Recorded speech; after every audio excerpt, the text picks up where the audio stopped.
Сегодня я оседлаю своего пожилого коня и отправлюсь за город, в одно красивое место, где мы с вами поговорим по душам. Поднимем несколько важных тем, насладимся природой, и я постараюсь ответить на ваши главные вопросы. Надеюсь, вы с удовольствием проведете это время вместе со мной и хоть немного отдохнете душой на фоне природы. Приятного просмотра.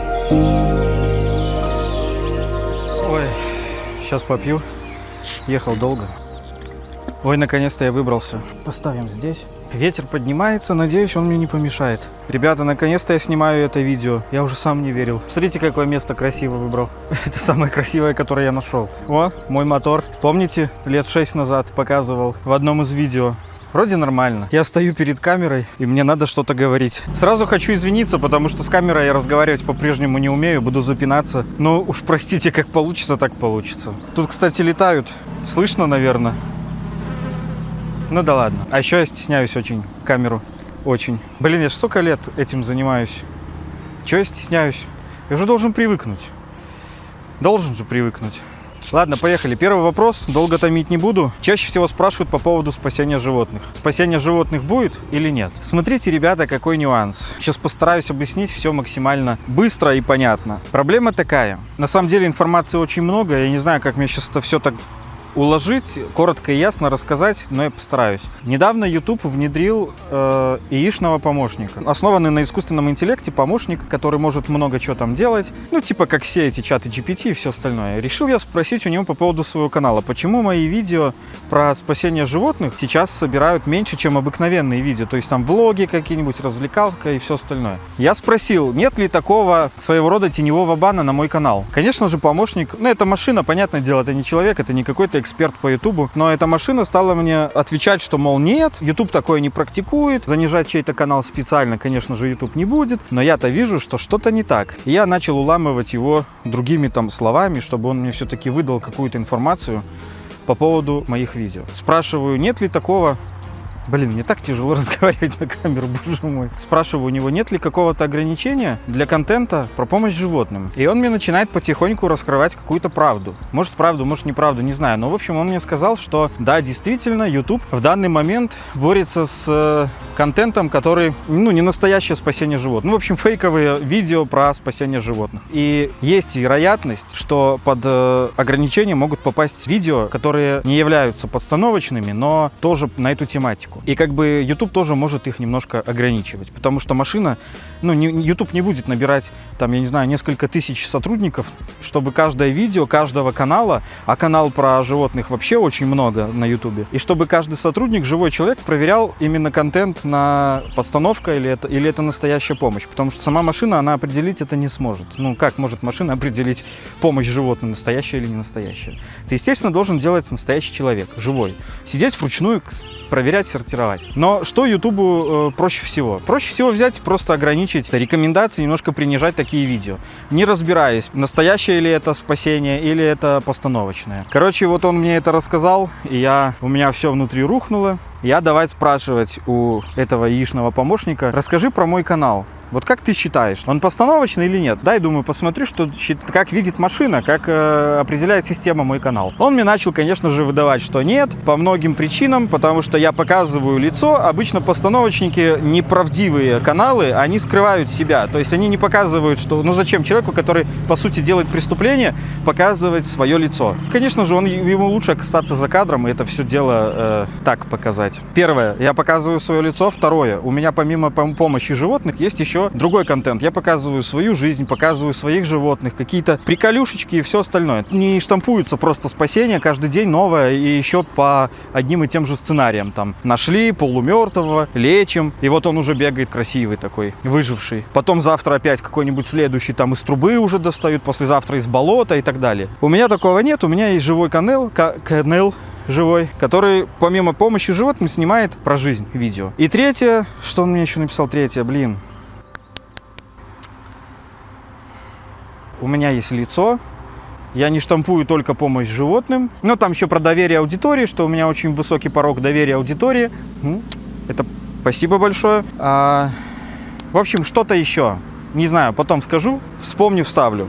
Да блин, кто меня ест? Но Кроме этого, он меня еще немножко и огорчил. Он мне пишет, что почему посторонний зритель может подумать, что у меня постановочные видео про спасение животных. Потому что у меня прям целые фильмы. То есть обычно, по мнению вот этого алгоритма, видео про спасение животных должны быть сняты криво, косо, там, на телефон трясущейся камерой, без монтажа.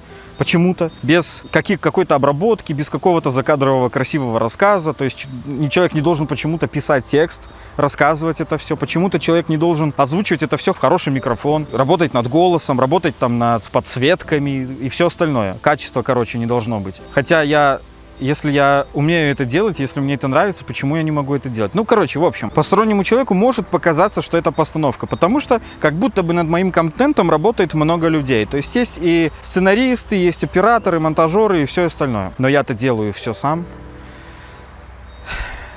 Это, конечно, мне комплимент, но если машина все это видит, что мне получается? Снимать специально... Короче, снимать криво-косо и не делать качественно. Если я не буду делать качественно, тогда видео не будут залетать в рекомендации. Не будут залетать в рекомендации, усложнится поиск хозяина животного. Ну, то есть, я просто выстрел в ногу, получается, какой-то. Но зато машина алгоритм будет доволен. В общем, вот так вот пообщавшись с этим помощником, я понял, что YouTube принижает специально видео про помощь животным.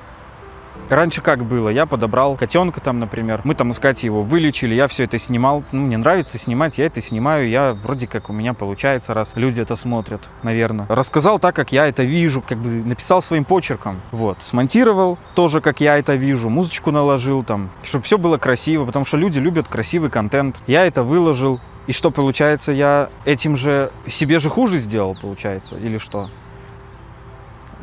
Я спросил у этого помощника, что мне делать в такой вот ситуации. Вот как мне помогать дальше животным, но чтобы YouTube меня не это самое. И он мне предложил, во-первых, не использовать нигде формулировки, там, спасение животных, помощь животным и вообще все, что связано с этим. Ну, такие, в общем, слова, фразы. В названиях нигде не писать и ничего такого. Ну, бред какой-то. Ну да ладно, окей. Еще он мне посоветовал снять обращение к Ютубу. Все рассказать как есть. Рассказать, как мы помогаем животным. Рассказать, как животные находят дом.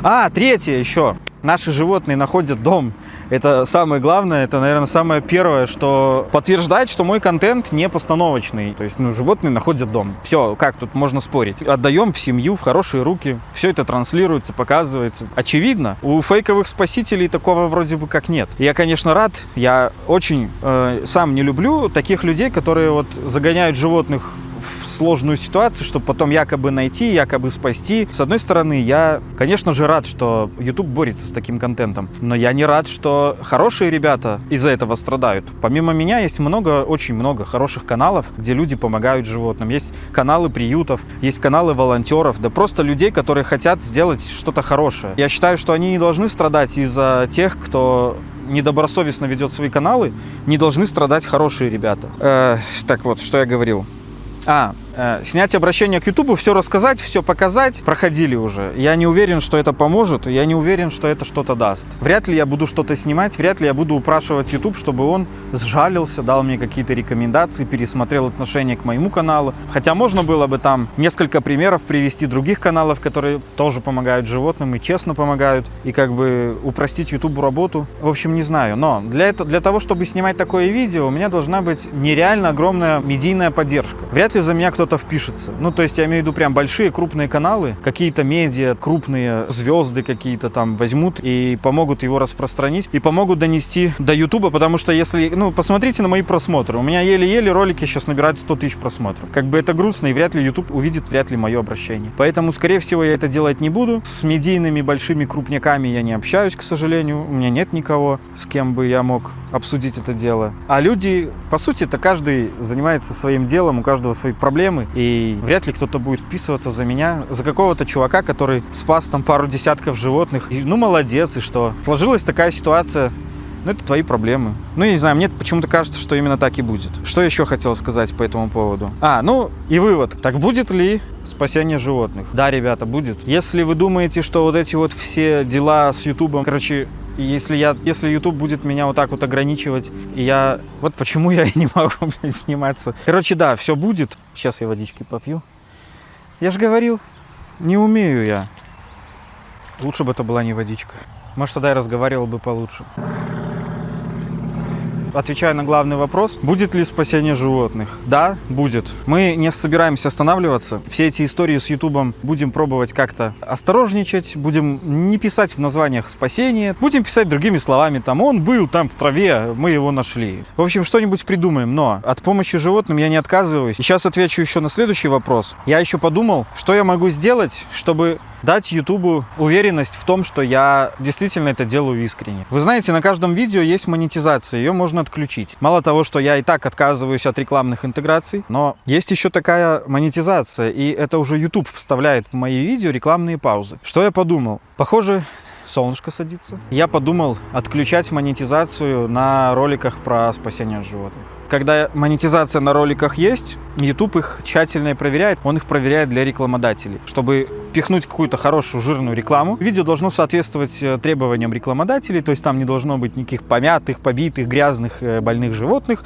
Все должно быть красивенько, ухоженненько, там цветочки, радость и все остальное. А то, что, контекст никто не учитывает, естественно, что находят помятого и делают из него здорового, это всем пофигу. Так вот, чтобы рекламодатели так сильно не переживали, я буду отключать на всех видео про спасение животных рекламу. С этих видео, естественно, я ни копейки не заработаю. Тратить мы будем, зарабатывать мы ничего не будем. Но, если надо пожертвовать, я готов. Я готов отключать и готов показать Ютубу, что я действительно занимаюсь этим не ради денег.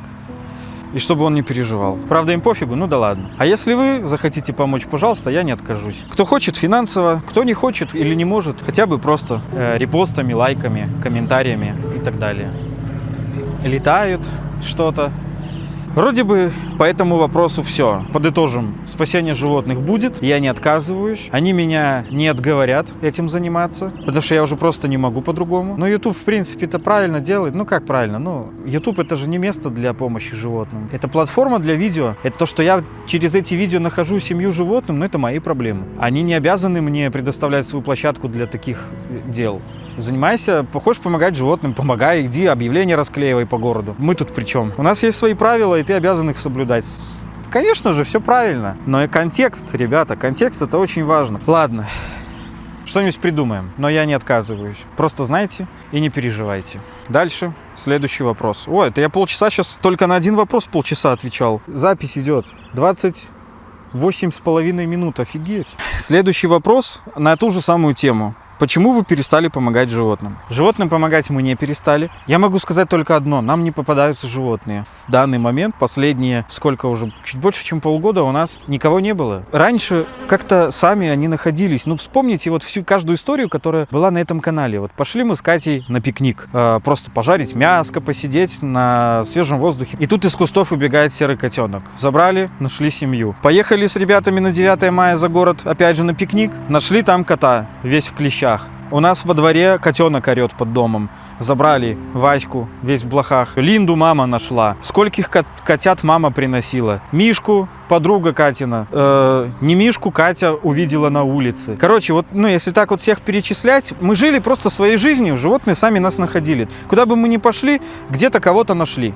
Даже Соня, даже Ютика маленького. Я просто вышел на прогулку с боссом, тут друг позвонил, давай встретимся, мы с ним встретились. И он как раз вот снимал это видео вертикальное. Там я уже потом Кате позвонил, говорю, выходи, так и так, тут собачка. Просто вышел собаку выгуливать, нашел. Вышел выгуливать собаку, нашел того котенка, который на Мишку похож, маленького. Прям на месте, где мы гуляем с боссом. Понимаете, они сами нас находили. Рыжего кота нам в подъезд подкинули. Котенка без глазика нам в подъезд подкинули. Сейчас нам никто не звонит, никто не пишет, никто никого не находит. Мы гуляем с боссом, естественно, мы не заперлись в доме, мы куда-то ходим, встречаемся с друзьями, куда-то какие-то дела решаем. Никого, нам не попадается никто. Вот главный ответ на вопрос, почему мы перестали помогать животным. Никто не появляется. Даже Катя как-то, мы с Катей говорили на эту тему, она говорит, мне такое ощущение, что животных стало меньше в городе. И это, кстати, не очень хорошая новость. Но это не потому, что я уверен, что люди дальше продолжают выбрасывать животных. И несчастных животных много. Просто, мне кажется, отлов как-то стал поактивнее, что ли. Отлавливают, убивают, их травят. Вот что мне не нравится. Потому что раньше они чуть ли не на каждом шагу, или мне просто так попадалось, или так судьба распоряжалась, не знаю. Но факт в том, что сейчас все иначе. О, у меня от часов зайчик, сейчас Мартюха бы тут уже бегал бы. Веник этот рыжий. Последний раз у нас был котенок. Это было в августе прошлого года, по-моему. Котенок, которого мама нашла. Сбитый котенок. У него не работали задние лапки. Мы его лечили. Было очень... На самом деле, очень тяжелая история была. В общем, он не выжил. Кто следит за нашими соцсетями, я рассказывал про него. И потом рассказал, что он не выжил. Мама в 4 утра написала, что она встала на работу, зашла на балкон, а котенок уже все. Мы его возили к врачу. Мне там даже разрешили поснимать ушных клещей, как они двигаются в этом самом, как его, ну вы поняли. Делали котенку рентген. Там у него, конечно же, все было плохо. Собирались везти его в Минск на следующий день. Вот а на следующее утро он умер. Сразу, получается, через месяц после Мишки. А было очень больно, на самом деле, это все. Котенок такой классный. Мы, на самом деле, подумывали, что вот мы его вылечим и, может быть, и заберем себе. Если ему можно жить с нашими, если он здоров. Если нельзя, может, у мамы остался бы, если он не здоров. Но видите, как судьба распорядилась иначе. Котенка мы не вылечили. Иногда такое бывает. Это, к сожалению, не от нас. Не все зависит от нас, но мы сделали все, что могли. И с тех пор никто не попадается. Попадется, конечно же, я сам уже на самом деле хочу, потому что я уже скучаю по всему этому. Жизнь становится интереснее, когда у тебя кто-то есть, подопечный какой-то. Лечить его, кормить его, ухаживать за ним, видосики снимать с ним опять-таки. Найти ему семью потом. Волнение, все вот это вот. Это ж так интересно. Ну, к сожалению, как только попадется, тогда будет все. Вот самый главный ответ на вопрос.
Что для тебя является высшей целью в плане карьеры? В одном из роликов ты упомянул идею создания собственного офиса, где вместе с людьми находились бы спасеныши во время адаптации. Не отказываешься от этой идеи? Нет, я не отказываюсь. Это была бы самая прекрасная идея, на самом деле, если бы у меня было бы какое-то помещение, и там бы вместе со мной работали бы другие люди, которые помогали бы мне создавать контент. Как я уже говорил, я делаю все сам. От написания текстов, от придумывания идей, от съемок. Где-то Катя может помочь поснимать, да, но в основном я все делаю сам. Я пишу текста, снимаю, монтирую, выкладываю, все сам. И поэтому это очень много времени занимает. В принципе, почему видео-то и выходят так долго? Если бы у меня был помощник, объем работы разделился бы на 2 людей, то есть в 2 раза быстрее видео делались бы. Если бы у меня был еще, то есть если бы помощник по монтажу, например, потому что монтаж самое долго, мы бы с ним быстрее монтировали бы видео. Если бы у меня был помощник, редактор, например, редактор бы придумывал бы идеи, писал бы текста, то есть тоже я снял бы с себя груз работы. Чем больше людей будет работать, помогать мне работать над контентом, тем быстрее будут выходить новые видео. Для этого мне надо,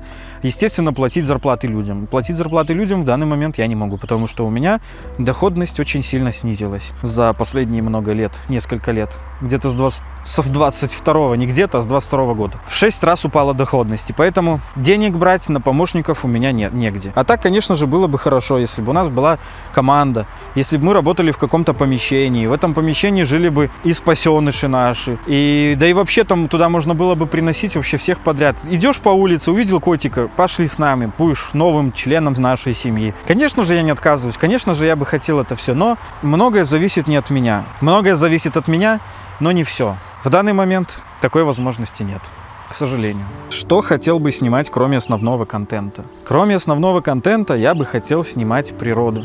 Мне очень нравится кемпинг. Я люблю смотреть кемпинг. Я люблю участвовать в кемпинге. Я люблю ездить на природу с палатками. Мне это все по душе. Котелки, палатки, шатры, рассветы, туманы.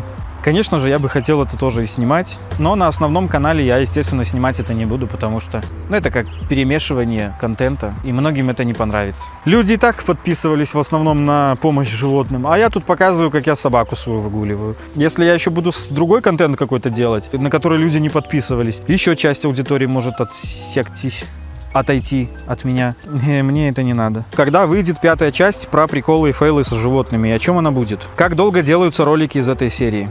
Она будет, и я планирую сделать ее этим летом. Смотрите, что получается. Я поставил себе цель сделать следующий видос, большой фильм про Мишку. Мне хочется перерассказать эту историю по новой. То есть это не просто, как помните, раньше там я иногда, когда болел, когда не мог работать, чтобы канал не стоял без видео, я склеивал истории, там 3 видео про Мишку и выкладывал и писал все серии. То есть это не это. Это будет полностью перерассказанная история, полностью по новой, но со всеми не вошедшими материалами, потому что когда я делал видео, я делал его короче и быстрее, понятнее, чтобы найти хозяина котику. Сейчас я хочу сделать очень масштабную работу, очень большую работу, большой фильм со всеми не вошедшими материалами, со всеми видео, которые вы не видели. Но проблема в том, что, как я уже сказал, я один это все делаю. На это уходит очень много времени и очень много сил. Я оставлю, не буду говорить про то, что это тяжело все это пересматривать. Конечно же, кота уже нет. И, конечно же, это очень сильно бьет по мне. Но масштаб работы в том, что это надо пересмотреть весь материал, полностью весь материал, а его очень много. И написать по нему текст, как в школе, помните, сочинение, как я провел лето, и вы рассказываете, что вы делали. Вот так вот я и пишу, как мы его нашли, как мы его принесли, показать, как он обустраивался в той квартире, в которой сначала мы его держали, рассказать, как он нас встречал. Там очень много, вы столько всего не видели, я хочу все это вам показать. Но это очень большой объем работы. Я не знаю, когда я его закончу, я хотел сделать это видео к годовщине Мишки, к 12 июня, но я не успел. Я 2 месяца писал текст, и то я его до конца не написал. История с приколами животными – это один из самых сложных роликов на моем канале, потому что, во-первых, он не снимается за один день, он не снимается за 1 неделю. Я годами собираю материал для него, потому что ты не можешь договориться с животными, когда они тебе выдадут приколюху. Там, например, Мишка прыгает на шкаф и неудачно, и падает на пол. Помните этот момент? Это, например, было снято, допустим, в апреле. Следующий кадр, следующая история, как Мишка уже прыгает, и у него получается. Это снято может, даже через неделю, он может неделю туда не лазить. Потом момент, там, я не знаю, как Мишка лазил на холодильник. Это было снято даже, может быть, в июне.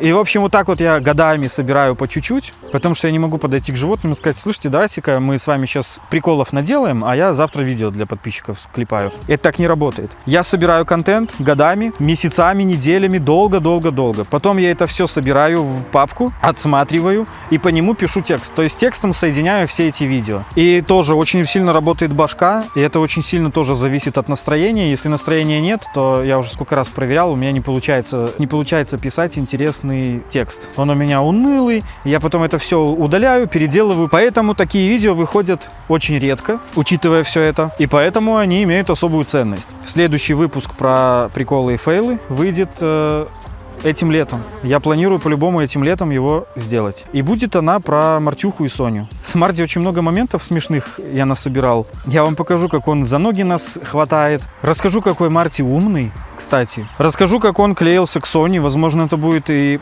название. Тема будет такая. Потому что он очень сильно подкатывает к Соне. Он очень хочет ее внимания. И я это снимал. И я очень много моментов интересных покажу. Соня, конечно же, ему дает по щам. Это все тоже снято. Только это все надо сейчас тоже расписать, пересмотреть еще раз, перегнать еще раз этот текст и уже озвучивать и начинать монтаж. В общем, дождитесь, все будет. И я постараюсь этим летом. Я планирую этим летом, но я не хочу загадывать, потому что, чтобы ничего не произошло. Если все будет хорошо, то выйдет этим летом. А мы идем дальше. Сколько времени занимает создание 30-минутного видео?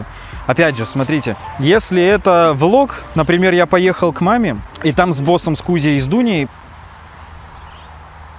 с кошкой мать, поснимал видео, тут еще многое тоже зависит от того, как пойдет. Видео, которое называется 24 часа с Кузей, боссом и кошкой мать, не всегда снимаются, раскрою вам один секрет, не всегда снимается 24 часа.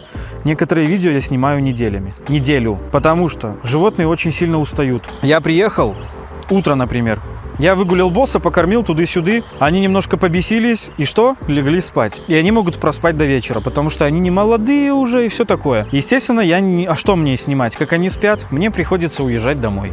Потом на следующий день я не могу приехать, потому что у мамы, например, выходной. В свой единственный выходной выгонять маму из дома, чтобы поснимать видео. А снимать видео с мамой, мама занимается своими делами, я своими, будем друг другу мешать. Поэтому я жду, когда у нее следующая рабочая смена. Я приезжаю и уже начинаю снимать с обеда. Как бы это сейчас обед. Вот. Они уже поспали, потому что дома никого не было. И мы с ними начинаем снимать продолжение. Потом в следующий раз я могу приехать снять вечер. И вот так вот по чуть-чуть в разные дни это все снимается. Но прошлое видео, которое называется «Давайте съездим в гости к ним», я снял с первого раза. Все было снято с первого раза. Такое тоже бывает. Если снимается все с первого раза, потом я сажусь монтировать, то съемки 1 день, монтаж, дней 5, неделя, в общем. Если не получается снять все с первого раза, тогда получается неделя на съемки примерно выходит, неделя на монтаж, а то и больше. И тоже все еще зависит от состояния. Если я не болею, и если ничего такого не происходит, когда я могу прям с утра до вечера сидеть за монтажом работать, тогда я делаю быстрее. Если происходит какая-то фигня, которая меня отвлекает от работы, мне приходится выключать компьютер, идти заниматься чем-то другим, конечно же, это ворует мое время и приходится больше времени тратить. Давайте так, от недели до 3 я могу ответить. 30-минутное видео делается от недели до 3. Но есть же еще видео про спасение животных. Спасение животных — это тоже разное.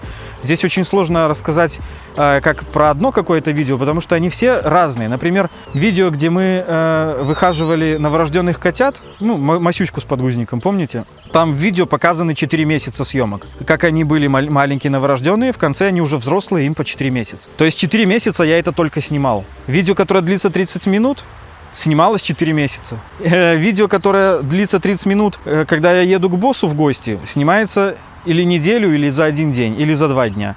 Понимаете разницу?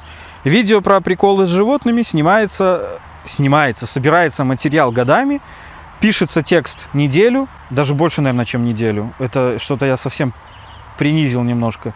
Неделя или 2 у меня уходит на написание текста. И монтаж тоже неделя или 2. Поэтому такие видео выходят реже, влоги выходят чаще. Спасение животных тоже выходят реже. Потому что, чтобы снимать спасение животных, их надо сначала находить.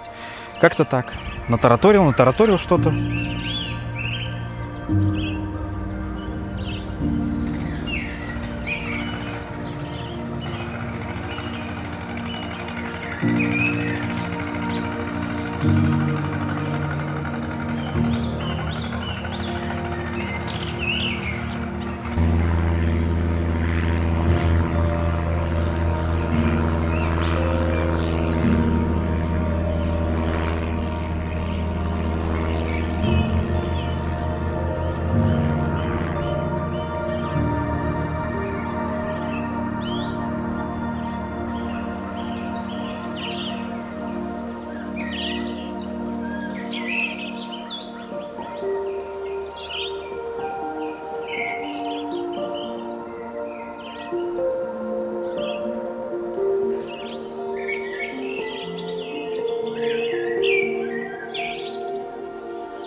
Следующий вопрос. Каких блогеров ты смотришь и с кем сделал бы коллабу? Коллабу? Не знаю. Вообще не знаю, честно. Я не знаю, с кем бы я мог сделать коллабу. Сделать коллабу с каналом про помощь животным. А что, мы вместе будем кого-то спасать? Или просто снять... Что? Я не знаю. В общем, сначала надо было бы придумать идею, а потом я бы уже снял. Но снял бы с коллабу я, в принципе, с кем угодно. Если человек этот неплохой и не замечен был ни в каких ужасных делах, почему бы и нет, любой. В плане каналов про животных мне нравится канал Собака Фан. Его зовут Александр. Он помогает животным, помогает собачкам. Очень классный, искренний человек. Мне нравится, что он делает. По-моему, он сейчас стал реже снимать видео, но я могу его понять. На все есть свои причины. Так, в принципе, Не знаю, с кем бы я снял коллабу. С кем угодно. Только бы человек был хороший. Каналы, которые я смотрю, у меня не так много. И вообще я смотрю простых людей. Мне нравится больше смотреть простых людей. Я не особо смотрю блогеров всяких крупных. Мне нравится канал, очень нравится. Это прям, наверное, один из моих самых любимых. Канал Игорь Кот. Парень из Украины, который снимает поездки на велосипеде.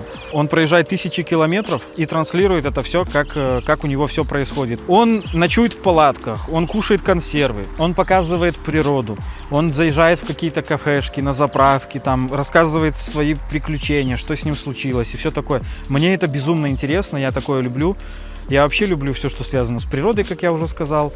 И такие поездки, если кто-то полетит на самолете в Таиланд, мне это не интересно. Если кто-то возьмет велосипед и поедет такой бомж-стайл, поедет куда-нибудь очень далеко, я такой буду смотреть. Поэтому это один из моих любимых каналов. Выпускает видео он очень редко, но я надеюсь, еще будут видео.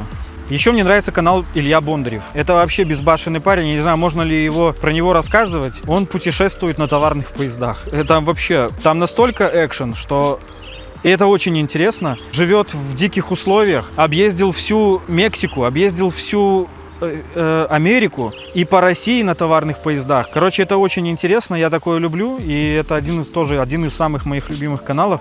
Видео некоторые я вообще по миллион раз пересматривал. Вообще очень круто, очень люблю. Но никому не советую так поступать. Вот он безбашенный и...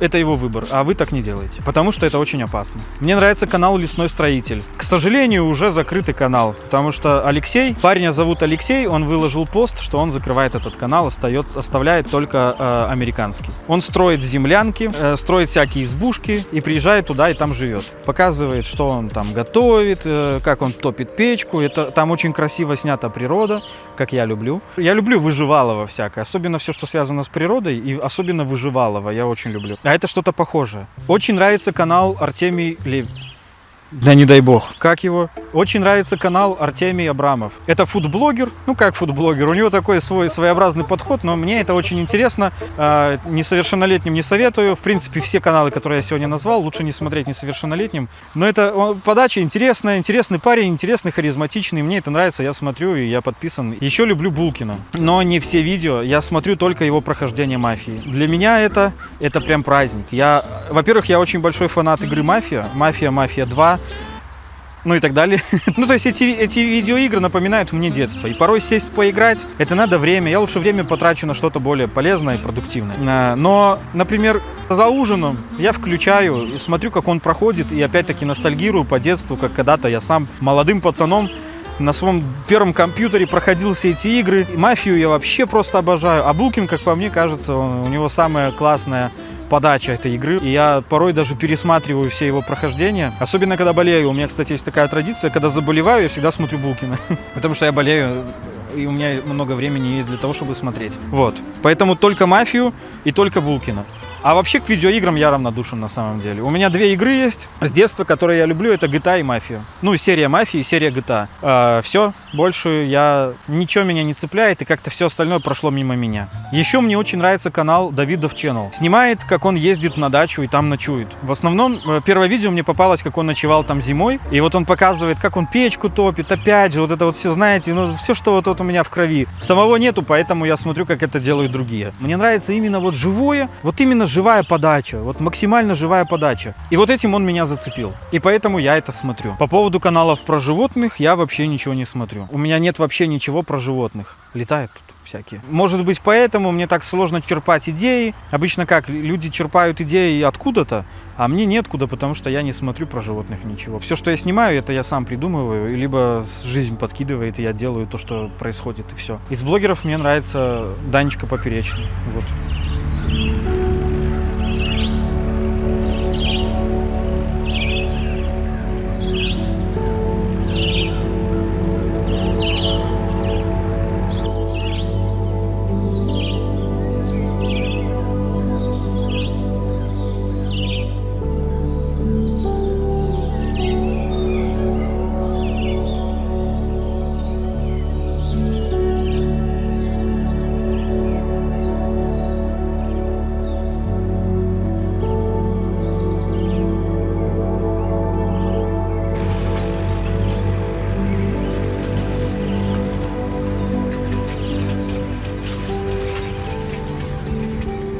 Не хочешь сделать видео о том, как поживают все животные, которых вы отдали? Я хочу сделать такое видео, наверное, сделаю. Но животных у нас много было. Очень большой объем работы. Это всем напиши, со всеми свяжись. Попроси, пока чтобы люди тебе прислали какие-то материалы, фото-видео, чтобы это показать, вставить. Животных действительно много было у нас. Про каждого рассказать это будет сложно. Но когда-нибудь, может быть, я сделаю. Но, к сожалению, не все живы.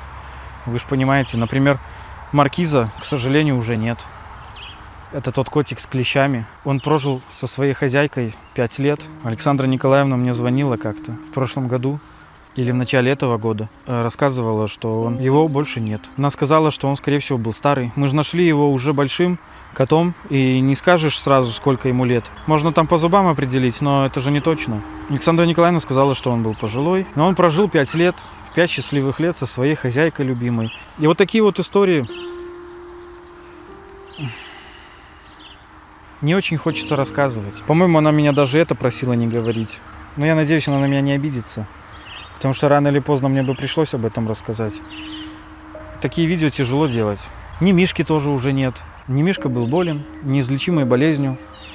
И он и так прожил, по сути, достаточно долго. Для лейкозника это достаточно долго. Он прожил в замечательной семье, и мы поддерживаем связь с ними. Катя общается со Славяной, они прям как подруги. Понимаете же, что животные не вечные, и всякое может быть. Рассказывать об этом... Но если вы хотите, я сделаю такое видео. Что, по-твоему, важнее, спасти больше животных или вдохновить больше людей сделать то же самое? Это очень интересный вопрос, и мы с Катей как-то об этом говорили. Я у Кати спрашиваю, как ты думаешь, что важнее? Вот эти вот несколько десятков спасенных жизней или несколько миллионов людей, которые это посмотрели и в которых могло что-то измениться? Конечно же, для нас важно и то, и другое. Но глобально, мне кажется, важнее именно то, что люди посмотрели видео, и в людях могло что-то поменяться. Как некоторые мне писали в комментариях, что я раньше там был равнодушен к животным. После ваших видео вы научили меня любить, научили по-другому к животным относиться. Для меня это лучше любого лайка. Вот правда. Такие истории я читаю, у меня аж мокнут глаза. Мне так приятно, очень сильно, что я на кого-то повлиял, причем в хорошую сторону. Это вообще, как можно этому не радоваться? Это просто прекрасно. И мне кажется, это важнее. Глобально, да. А для нас, конечно же, важно и то, и другое. И спасти животное, потому что это жизнь. Любая жизнь ценна. Не мы ее дали, не нам ее забирать. А если мы можем помочь, мы обязаны это сделать. Вот, кстати, очень интересный вопрос. И мы с вами могли бы обсудить это в комментариях. Напишите свое мнение. Как вы считаете, что важнее? Спасти несколько десятков жизней, маленьких пушистых жизней, или вдохновить на то же самое миллионы людей? Это интересная тема для обсуждения. Давайте поговорим об этом в комментариях. Пишите свое мнение. Не постесняйтесь.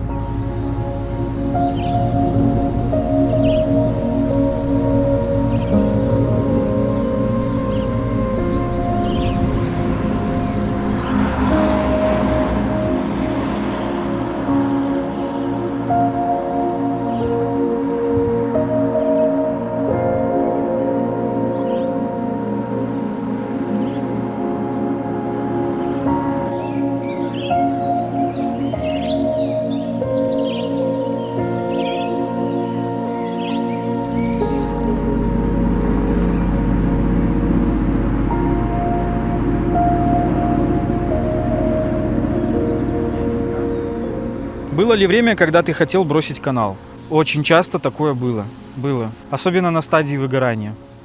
Как уже многие заметили, у меня оно длится уже несколько лет. Когда вокруг происходит чертовщина всякая, и когда ты и так стараешься работать, делать все как положено, а тебе еще и крылья подрезают, тебе еще и мешают. Людям ограничивают YouTube, из-за этого падают просмотры, падает статистика, алгоритмы плохо продвигают твои видео. И это, конечно же, невозможно во всем в этом оставаться таким же жизнерадостным человеком, который занимается своим любимым делом и радуется жизни. Естественно, оно все отражается на мне, естественно, я постоянно грустный, постоянно переживаю, постоянно думаю, как я уже сказал. И на фоне этого, естественно, у меня бывают мысли о том, что а может... Но бросить канал, как можно бросить то, что ты любишь? Не знаю, я, наверное, не смогу его бросить. Думать, да. Хотеть, да. Психовать, злиться, кричать, все, это последнее видео, да. Но потом остываешь и понимаешь, что да какое последнее? Мне больше ничего не интересно. Я люблю это, и я буду этим делом заниматься, пока люди это будут смотреть. И мне кажется, даже если люди перестанут это смотреть, я буду просто заниматься этим ради себя.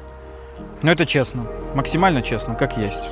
Видео получилось довольно длинным, поэтому я разделил его на 2 части. Все самые вкусные вопросы разберем в следующем выпуске. Он выйдет уже совсем скоро, не пропустите.